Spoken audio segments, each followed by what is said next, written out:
My great blessing to be here with you tonight. What people often don't know about me, people will recognize my story, know that I travel the world in defense of life, but yes, I also do live in Kansas City, hence the Chiefs Kingdom. So as I joked to somebody about earlier, this is how much I love Jesus.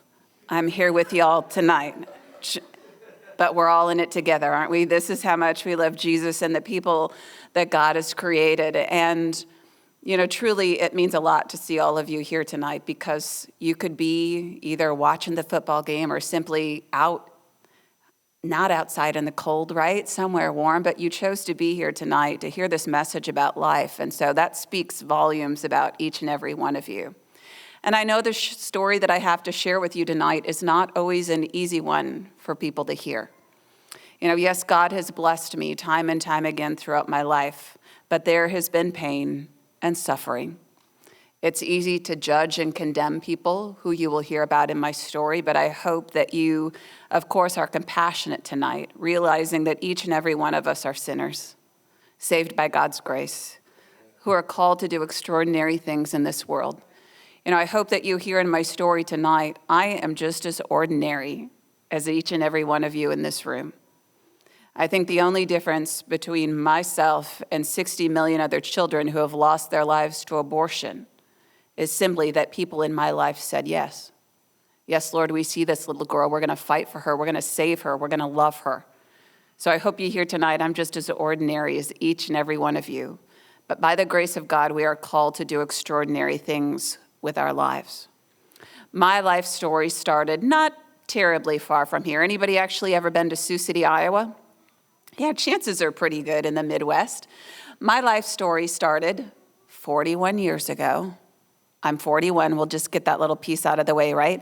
Out of all the things that people could find shocking about my life, sometimes they're most shocked that I'm 41.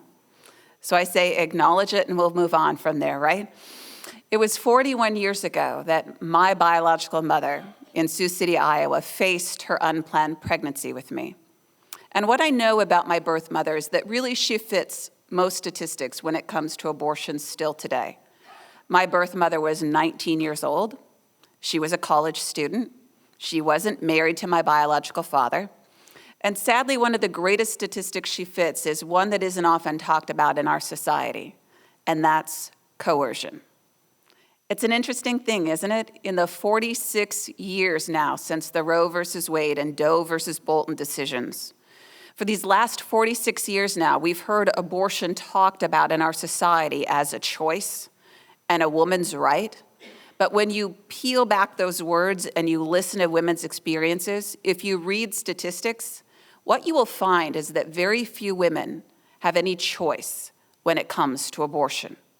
The Elliott Institute, if you ever want to check them out, they do a lot of research on abortion. The Elliott Institute reports that over 64% of women, 64%, identify feeling pressured into their abortion decision. In a world that wants to talk about a woman's empowerment, then I beg the question, where is the empowerment for those 64% of women who feel pressured into their abortion decision? And I can tell you, I hear stories day in and day out of the women who have faced that kind of pressure.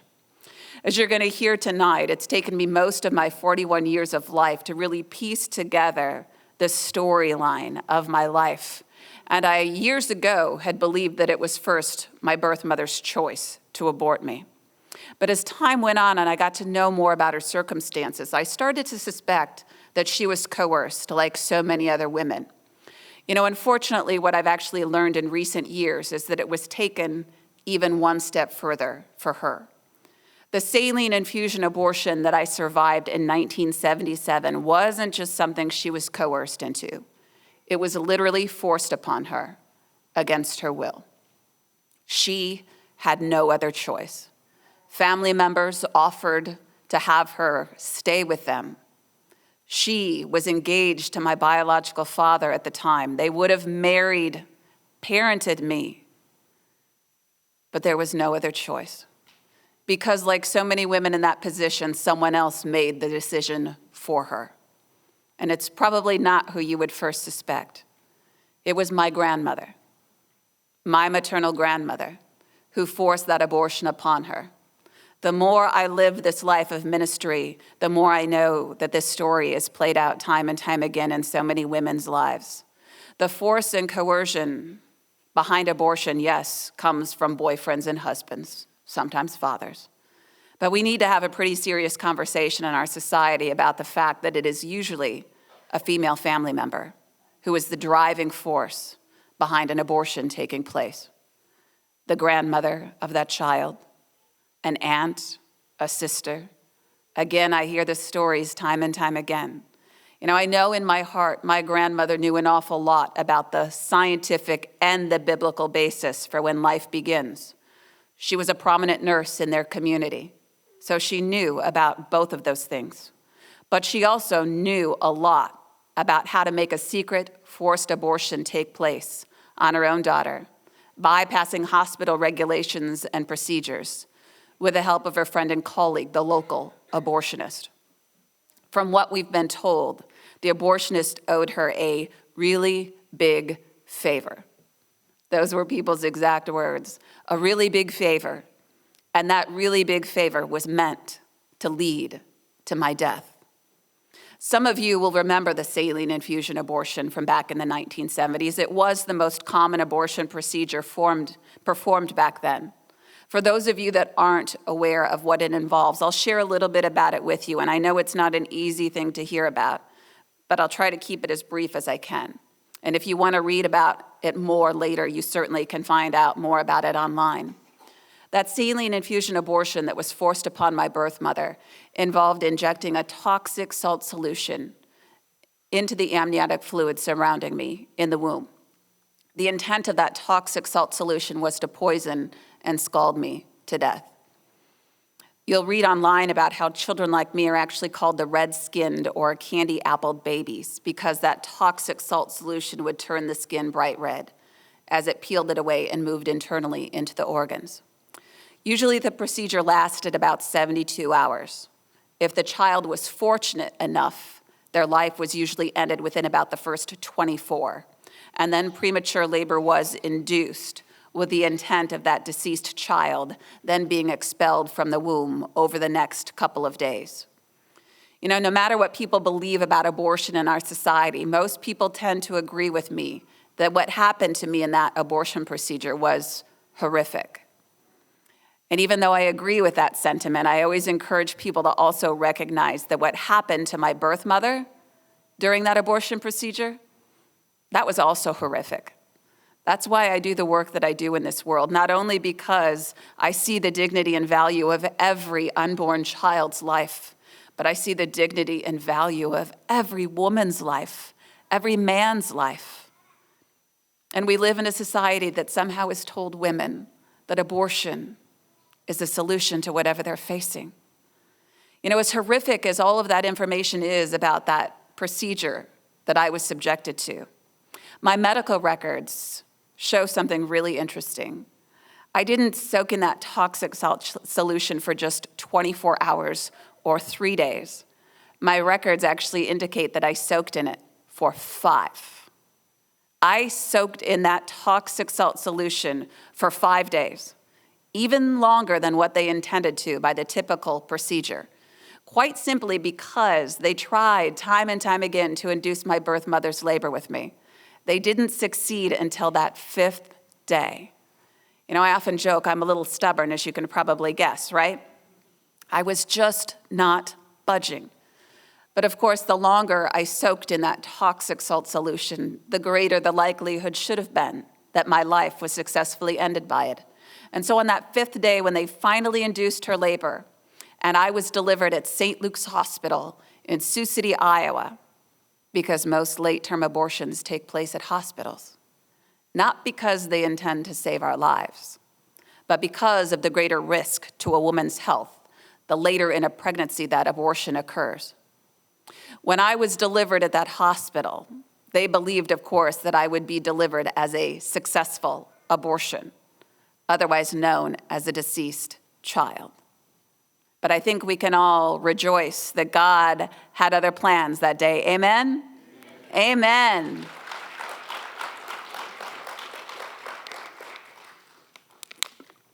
I wish I could tell you that when I was delivered alive that day at the hospital, all of the medical professionals saw the intrinsic value of my life. But that's not how this usually happens. We live in a society that actually calls lives like mine, survivors of abortion, the dreaded complication of abortion. The dreaded complication, a child who lives, that somehow this is something to be avoided, something that should have been prevented. And when I pieced together the storyline of my life, some interesting details came forward about my survival. One of the first things that I was told early on in that process is that when I was delivered alive that day, the abortionist actually looked upon my live birth and demanded that I be left in that hospital room to die. I hate to tell all of you this if you don't know this already, but I'm not the first child in our great country that has happened to. Sadly, I'm also not the last child that has happened to. Children still survive abortions in our country and around the world today. The great question is whether they will actually be provided medical care when they survive. Very few countries put out information about survivors of abortion. But if you go to one of my ministry's websites, theabortionsurvivors.com, you can come face to face with some reports from countries like Canada, parts of Australia. The UK also puts out some statistics. There are a couple of states here in the United States who have put out their own statistics when it comes to survivors of abortion. And what I can tell you is even though we don't have a hard and fast number, there are thousands, if not hundreds of thousands of children who have survived abortions. But again, the great question is whether they are provided medical care after they survive. As sad as all of that reality is for you and for me, the saddest reality for me personally comes in now knowing who actually made that decision about my life that day. God has revealed time after time again parts of my story. And I now know that it wasn't the abortionist who demanded that I be left in that hospital room to die. It was someone much closer to me. Maybe you can already figure out who it was. It was my grandmother, my maternal grandmother. Because she was a nurse, she heavily monitored that abortion procedure. And when I was delivered alive, she came face to face with her firstborn grandchild. Yet she is the one who demanded that I be left to die. And again, I don't want you to condemn her or judge her for that. I share that with you because I want you to understand that this is what abortion has done to our society. That people now make life and death decisions about lives like mine every single day, regardless of even their connection. And I also share that with you because I think there's a lesson for all of us to learn from that. How to love people unconditionally who may never love us in return. We talk as Christians, right, about loving our neighbor, forgiving those who have, of course, tried to harm us or did harm us. But I think it's hard to put into practice sometimes, isn't it? I hear that from so many people who say, I know I'm supposed to forgive that person. I know I need to love them, but I can't. And I say, let God do the work, right? If you can't forgive, if you feel like you can't love, then simply pray for the grace to love and forgive. Because no matter what decision my grandmother made about my life, I can tell you that I honestly love her as a fellow broken human being who made a terrible mistake, who I believe was probably a greater victim in all of this than I ever could be, because she had to live with herself after that day. And I don't know what it was in her life that drove her to make those decisions in the first place. But I would encourage you to love and forgive people in your own life, because I will tell you it won't just impact their lives, it will impact yours. I would not be the person that I am, I would not do the work that I do if I didn't love and forgive those people who set out to harm me. And I am forever grateful that no matter what decisions she was making about my life that day, there were actually nurses on staff at that hospital who defied her very orders. I, of course, called them the hands and feet of Christ. My parents had heard about a couple of nurses over the years who had intervened to save my life. And I was blessed just about 2 years ago now, to be contacted by a nurse directly. She had read my book. She said, Melissa, I've been following you for years on social media, and I always wondered if you were that baby that I remembered from St. Luke's Hospital. She said, now that I read your book, I know that it's you. She wasn't there in the room that day when I was delivered alive, but she was working in the neonatal intensive care unit. And she was able to share that story with me. She said, here I was, this very young nurse, right? I was like 21 years old, fresh out of college. She said the door came flying open that day. That was pretty normal. Babies were born under distress. The door would come flying open. But she said what came out of that nurse's mouth who rushed you in that day, that was anything but typical. She said this tall blonde nurse rushed you in, and she shouted, I'll clean up the language a little bit. Pretty sure she remembers the exact words 4 decades later. The nurse shouted out, that darn Dr. Kellberg messed up. Dr. Kellberg was my abortionist. And I can understand how, in her medical opinion, he must have messed up somehow, right? I shouldn't have been rushed into the NICU alive. But she kept talking that day, and she said she just kept gasping for breath. She just kept gasping for breath, and so I couldn't just leave her there to die. And so she didn't. She followed God that day, said yes, rushed me off to the NICU, believing that if other people found out that the abortion had failed and I had lived, that maybe, just maybe, they could provide medical care that would sustain my life. And quite clearly it has, hasn't it? You would never know if you passed me on the street, right? Yeah, amen. You would never know it, right? If you passed me on the street, if you never had heard my story, you would never guess in a million years that I had survived the types of things that I have. In the work with survivors that I do, I've now had contact with 264 other survivors. Most of us, you would not be able to tell, just laying eyes on us, that we have survived the types of things we have. Yes, there are some survivors who are missing limbs, who are severely disfigured, but by and large, most of our lives on the outside have been preserved. We, of course, bear the spiritual, emotional, mental scars from what we have endured. But here I was that day, rushed off to the NICU, and even though you wouldn't be able to tell by looking at me tonight, the prognosis for my life was initially very poor. When I was delivered alive, I weighed a little less than 3 pounds. I was a whopping 2 pounds, 14 ounces, which actually indicated to the medical professionals that my birth mother was much further along in her pregnancy than the 20 weeks that the abortionist had indicated on my medical records. And in fact, when a neonatologist examined me for the first time, he remarked he estimated me to be about 31 weeks. 31 weeks gestational age when I was delivered alive. We live in a world that somehow wants to look upon my life and say, ooh, 31 weeks, yeah, that is tough, right? I was telling some ladies earlier, people will actually say to me, listen, I am not supporting what was done to you at 31 weeks. But, right, there's a but in there. For a lot of people, they will say, well, maybe earlier in a pregnancy, before 31 weeks, before anyone knows, right? Maybe then it's somehow okay. It's never okay. We know this, right? The truth is ingrained within us. We know about the truth of every human life. And God knows. God knows. He created each and every one of us. So whether I was 31 weeks or 31 days, the intent was always the same, for my life to be ended. But I know that God knew the truth about my life, and I think he kept it hidden, knowing that the longer I stayed in the womb, the greater the likelihood would be that I would ultimately survive. But the prognosis, as I said, was very poor for my life. Like many premature infants, I suffered from severe respiratory and liver problems. I suffered from seizures for an extended period of time. The doctors actually thought I had a fatal heart defect initially because of the amount of distress that I was under. It didn't take them long to realize structurally there was nothing wrong with my heart. It was simply the amount of distress my body was put under through that abortion procedure.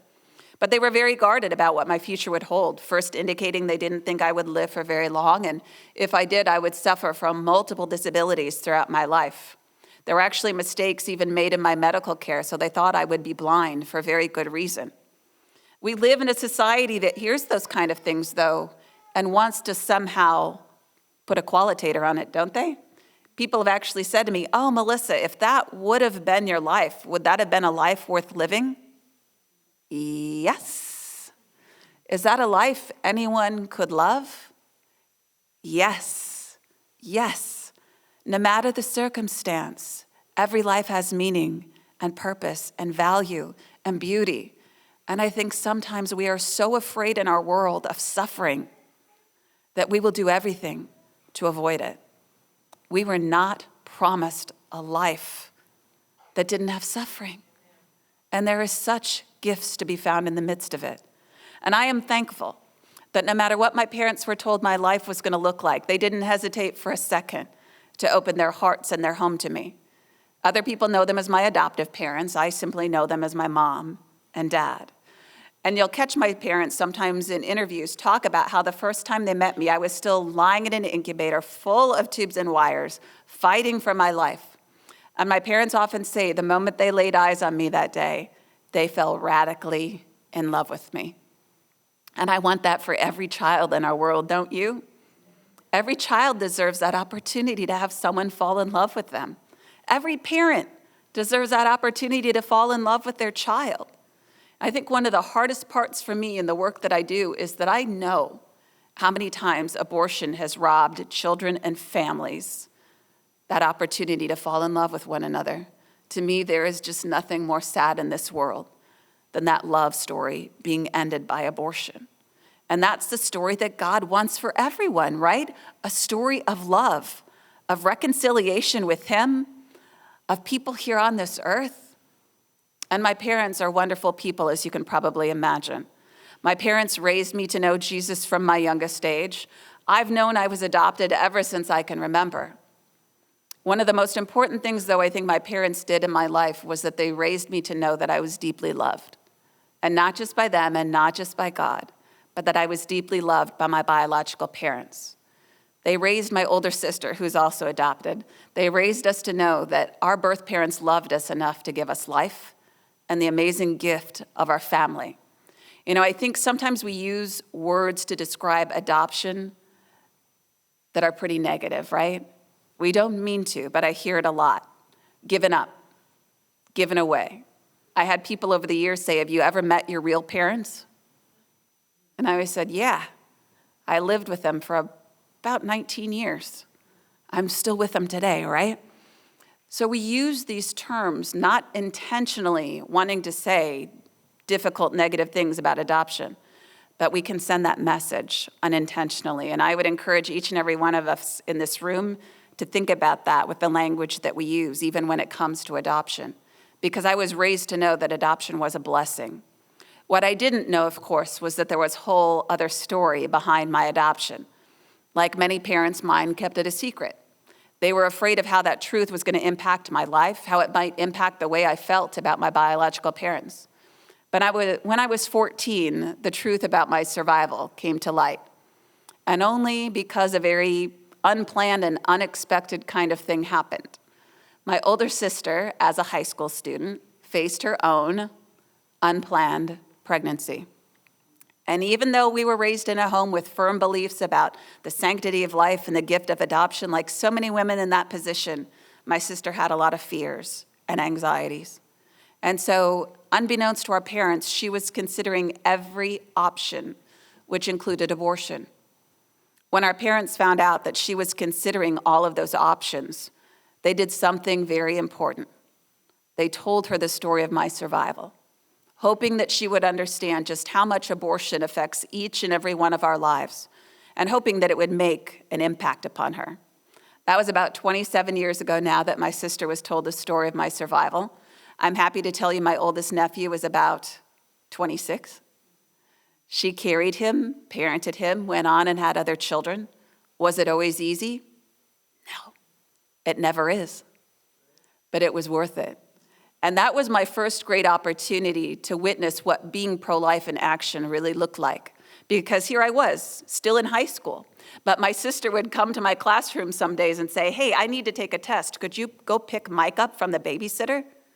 I spent so much time with that young man that people in the community actually thought he was my son. But I love it because that's how I got to learn what putting our beliefs into action really looks like, right? It's great that we have our beliefs about life, but it's a whole other thing to put them into action. And so we put them into action. And so not long after my sister found out the story of my survival, the truth about my life came tumbling down. Because it was during an argument with her one night. Some siblings do that, right? I see some young people here tonight. Yeah, my sister and I were kind of known for those arguments. It was during an argument one night that she said something that had never been said before at our house. And it sounds pretty terrible when I say it out loud, so give her some grace, okay? She shouted at me one night, "You know, Melissa, at least my biological parents wanted me." And I was thinking, no, this is not how this works, right? We're on equal footing. We're equally loved by our biological parents. We're equally loved by our adoptive parents. And when I went to say something back to her that night, the look on her face just stopped me dead in my tracks. That's when she realized that she had said something to me before our parents could ever talk to me about it. You know, I'm now the mother of 2 daughters. I think I learned a lesson in the midst of that, how quickly 2 girls can pass along a little bit of information, right? My parents had no idea that this is how it was going to play out. And as painful as it was, you know, I sat our mother down and asked her to explain to me why my sister would ever say something like that. And the news was even more painful after that. You know, my mom had to tell me something that night that no parent should ever have to say, right? She danced around the subject for many, many hours before she finally said, "You know, Missy, we love you. We'll always love you. There was no easy way to tell you this." And then the words just fell out of her mouth. "Your biological mother had an abortion during her pregnancy with you, and you survived it." Can you imagine going home tonight and hearing those words? I will tell you, whether you're 14 or 41, those words will change your life forever. But being 14, those were some really difficult words. I knew in that moment of time God alone spared my life. I knew He had a purpose and a plan for me. I could feel it stirring deep within my soul. But I think sometimes it's really hard to embrace your purpose when you're in the midst of great pain. And I think we're a country full of people who are hurting. Hurting from abortion, hurting from a multitude of things, right? Living in the culture that we live in. Like many people who are hurting, I made a lot of mistakes. My parents had no idea how miserable I was because I was the person who looked great on the outside, right? Yes, I am your typical type A, pretty driving force personality. But back then, I also simply wanted to please everyone. Look great on the outside. Don't make any mistakes because maybe, just maybe, then nobody will look on the inside and know how much you're hurting. I developed an eating disorder because I wanted to control something when I couldn't control what had happened to me. Of course, we know that eating disorders aren't something we control. They control us, along with so many other sinful choices. I struggled with alcohol abuse because I wanted to numb all of those feelings that I felt on the inside. I made so many poor relationship decisions because I wanted to run away from who I was. And most people will never know what it's like to survive an abortion, but I think most of us know what it's like to want to run away from who we are, from who God created us to be. And we have to be willing to embrace who He created us to be and all those complexities and, yes, sometimes those painful things. And God placed me on a journey of healing. I didn't stay in that place of suffering for very long. And by the time I went away to college, God had really laid it on my heart that He was calling me forward to share His story with the world. And before I did that, He wanted me to do a couple of things: obtain my medical records and find my biological parents. The medical records make sense to most people, right? One of the most common arguments about me in our secular society is that I look too normal for what happened to me. And I can laugh about it now, right? And I'll actually say, my apologies, it wasn't my plan, right? It was God's plan, and I get to go along with it. But I think He was very intentional with my life, as He is in all of our lives, right? He preserved my life, gave me the gift of health and a pretty healthy dose of courage so that I could turn to the world and say, this is what 60 million other children would have looked like in our own country if only they had been given the opportunity to live. So he was so intentional, as he always is. So the medical records make sense to most people. What people don't always understand, though, is why I went looking for my birth parents. But you probably know the answer to that already, too, right? I love them, and I wanted them to know they're forgiven, that I'm not angry, that I'm not bitter about the circumstances that have surrounded my life. I wanted them to be set free from any pain that they experienced. It took me over 10 years to find them and offer them that message. It took me over 10 years to obtain my medical records. I lovingly call those 10 years my years in the desert. And maybe some of you have lived those out too, right? Where you're desperately discerning God's will in your life. You're matching it up with the plans that you've laid out for yourself. Where you're trying to really accept and embrace his perfect timing, right? We say that all the time, right? God's perfect timing. Do we always appreciate it? Probably not, right? Historically, I'm one of the most impatient people you could have met. It's my type A personality, right? But I will tell you, those 10 years in the desert helped me to truly appreciate and accept God's perfect timing and how it usually doesn't match up to the timetable I have in my head. And of course, in those 10 years of searching, I learned a lot about how abortion affects all of our lives. During those 10 years of searching, I ended up moving to Sioux City, Iowa. Sound familiar to anyone?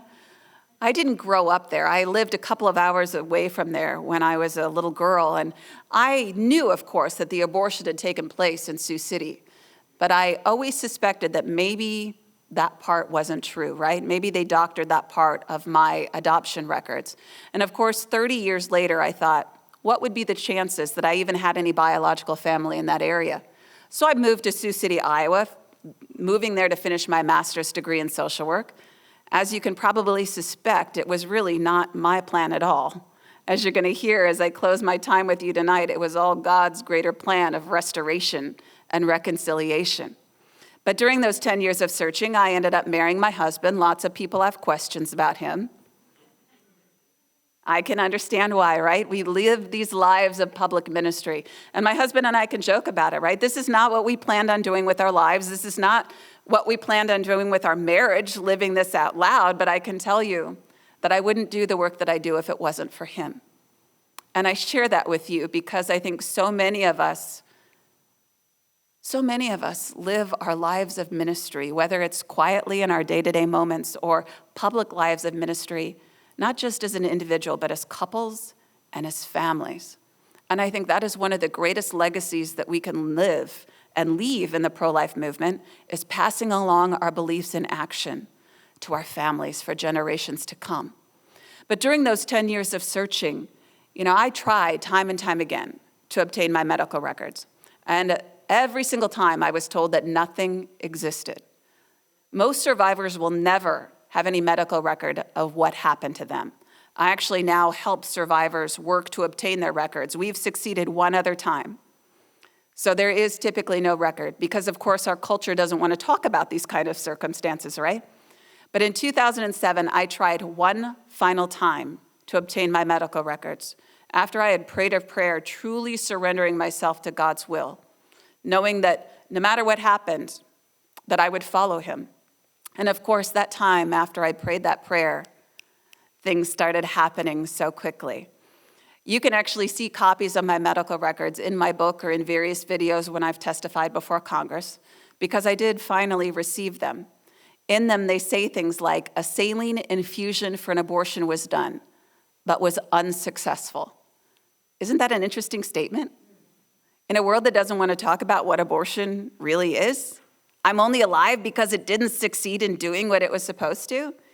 And another portion of my medical records actually lists out a complication of pregnancy as a saline infusion. As hard as it was to read through some of those medical records, though, I ultimately experienced a lot of joy. Because when they sent them to me, they actually committed a really big mistake.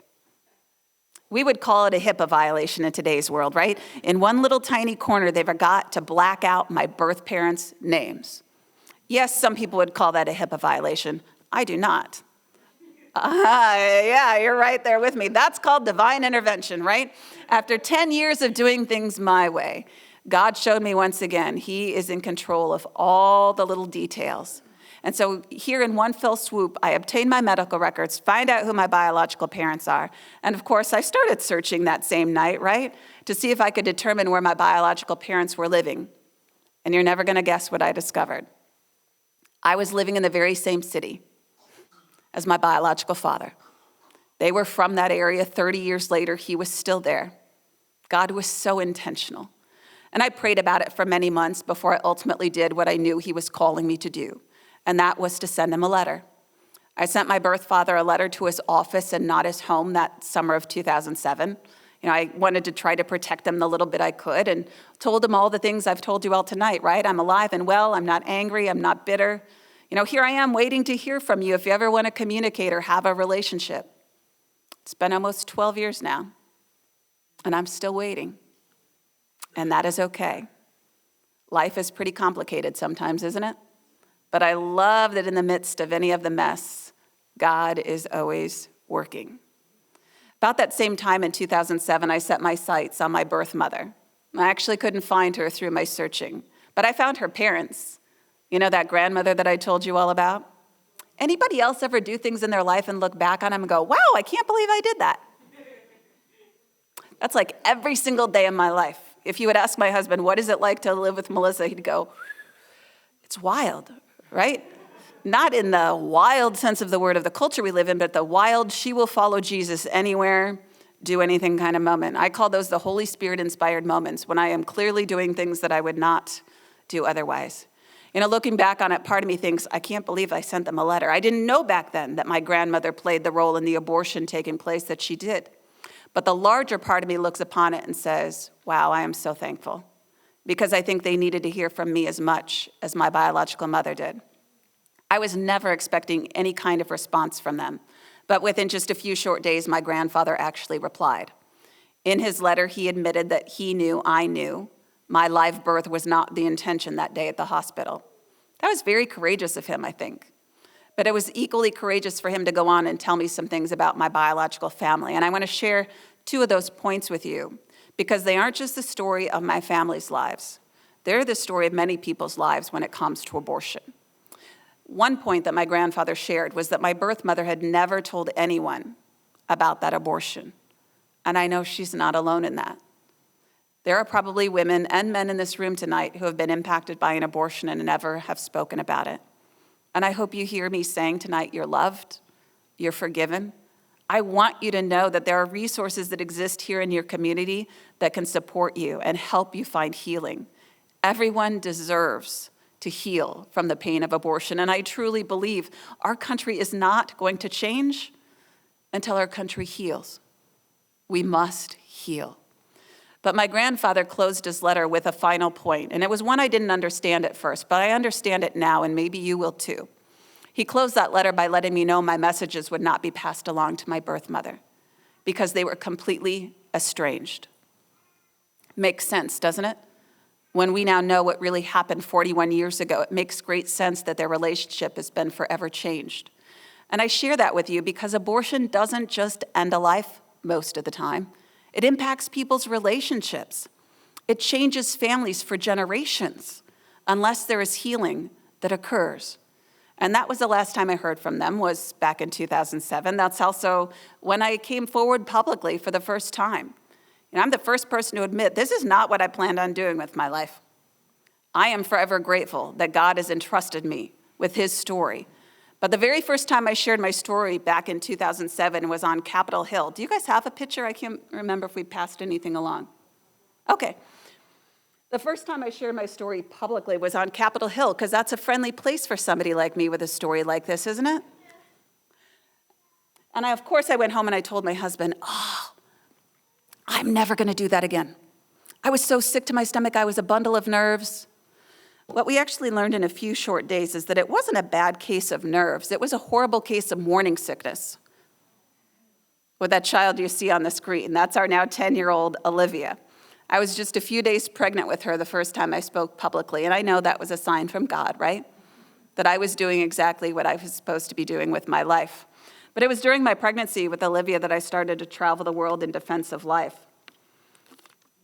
Started to loosen my grip on my career to accept my calling. It took me a few years to finally completely loosen that grip. But as I was starting to travel the world in defense of life, my birth father was actually home fighting for his. That's why he never replied to my letter, because he passed away.